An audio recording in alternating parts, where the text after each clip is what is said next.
നമസ്കാരം. കോതമംഗലം മാതിരപ്പള്ളി മേലേത്തുമാലിൽ അലിയാരുടെ മകൻ അൻസിൽ എന്ന യുവാവ് വിഷമുള്ളിൽ ചെന്ന് മരിച്ച സംഭവത്തിൽ ഞെട്ടിക്കുന്ന വിവരങ്ങൾ പുറത്ത്.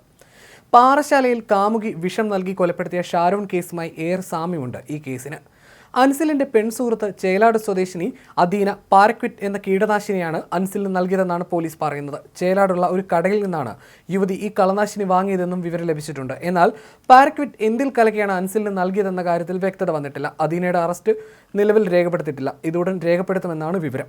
ചേലാടുള്ള കടയിൽ നിന്നാണ് കളനാശിനി വാങ്ങിയതെന്നും വ്യക്തമായിട്ടുണ്ട്. തിരുവനന്തപുരത്ത് കാമുകൻ ഷാരോണിനെ കൊലപ്പെടുത്താൻ ഗ്രീഷ്മ കഷായത്തിൽ കലക്കിക്കൊടുത്തതും പാരക്വിറ്റ് എന്ന ഈ കളനാശിനി തന്നെയാണ്. കേസിൽ ശിക്ഷിക്കപ്പെട്ട ഗ്രീഷ്മ ഇപ്പോൾ ജയിലിലാണ്. അൻസിലിനെ ഒഴിവാക്കാനാണ് അദീന കീടനാശിനി നൽകിയതെന്നാണ് പോലീസ് പറയുന്നത്.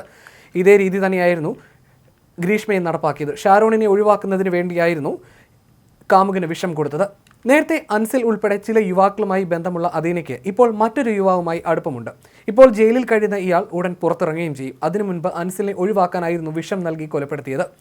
ചേലാട് സ്വദേശിയായ അദീന വിഷം നൽകിയെന്ന് അൻസിൽ പോലീസിനെയും ബന്ധുക്കളെയും വിളിച്ചു പറഞ്ഞിരുന്നു. ഇതിനിടയിലാണ് അൻസിലിന്റെ മാതാവിനെ അദീന വീഡിയോ കോൾ വിളിച്ചെന്ന നിർണായക വിവരവും പുറത്തു വന്നത്. അൻസിൽ അവശ്യനിലയിൽ കിടക്കുന്ന വിവരമാണ് യുവതി വിളിച്ചറിയിച്ചത്. ചൊവ്വാഴ്ച രാത്രി അൻസിൽ വീട്ടിലെത്തി ബഹളം വെച്ചുവെന്നാണ് യുവതി പോലീസിന് നൽകിയ മൊഴി. വിവരം യുവതി അൻസിലിന്റെ ഭാര്യയെ അറിയിച്ചു. എന്നാൽ പിന്നീട് പ്രശ്നങ്ങൾ പറഞ്ഞു തീർത്തുവെന്നും യുവതി പറയുന്നു. വിഷം കഴിച്ച് കിടപ്പുണ്ട്, എടുത്തോണ്ട് പോയിക്കോ എന്നായിരുന്നു അദീനയുടെ മാതാവിനോട് പറഞ്ഞ വാക്കുകൾ. പിന്നീട് അൻസിൽ അവശനിലയിൽ കിടക്കുന്ന ദൃശ്യം വീഡിയോ കോളിൽ വിളിച്ചു കാണിച്ചതായി ബന്ധു മാധ്യമങ്ങളോട് പറഞ്ഞു.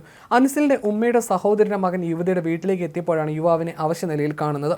വീടിന്റെ മുൻവശത്ത് വരാന്തയിലായിരുന്നു അൻസിൽ കിടന്നത്. വിഷക്കുപ്പി വീട്ടിൽ നിന്നും പോലീസ് കണ്ടെടുത്തിട്ടുണ്ട്.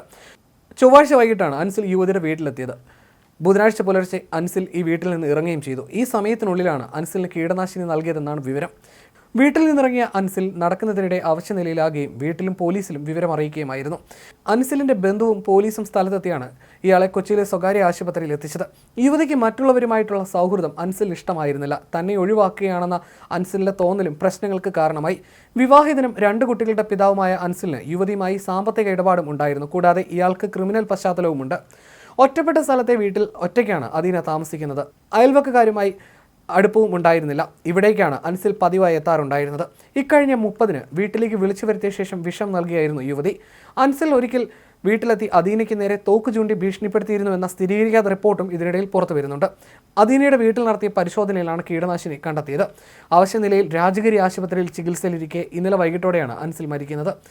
കാമുകിയായ അദീന വിഷം കലക്കി തന്നതായി ചികിത്സയിലിരിക്കെ അൻസിൽ മൊഴി നൽകിയിരുന്നതായും പോലീസ് പറയുന്നു. അദീന വിഷം വാങ്ങിയതിന്റെ തെളിവുകൾ പോലീസിൽ ലഭിച്ചിട്ടുണ്ട്. തുടർന്ന് കസ്റ്റഡിയിലെടുത്ത് വിശദമായി ചോദ്യം ചെയ്തതോടെയാണ് യുവതി കുറ്റം സമ്മതിച്ചത്. പോലീസ് എത്തിയാണ് അൻസിലിനെ ആശുപത്രിയിലേക്ക് കൊണ്ടുപോയത്. യാത്രാമധ്യേ ഒരു ബന്ധുവും ആംബുലൻസിൽ കയറി. തന്നെ ചതിച്ചെന്നും വിഷം നൽകിയെന്നും അൻസിൽ ഈ ബന്ധുവിനോടാണ് പറഞ്ഞത്. ഇതാണ് കേസിൽ നിർണായകമായത്. നിന്റെ മകനെ വിഷം കൊടുത്ത് കൊല്ലുമെന്ന് അദീന അൻസിലിന്റെ ഉമ്മയോട് പറഞ്ഞതായും ഇയാൾ പറയുന്നു.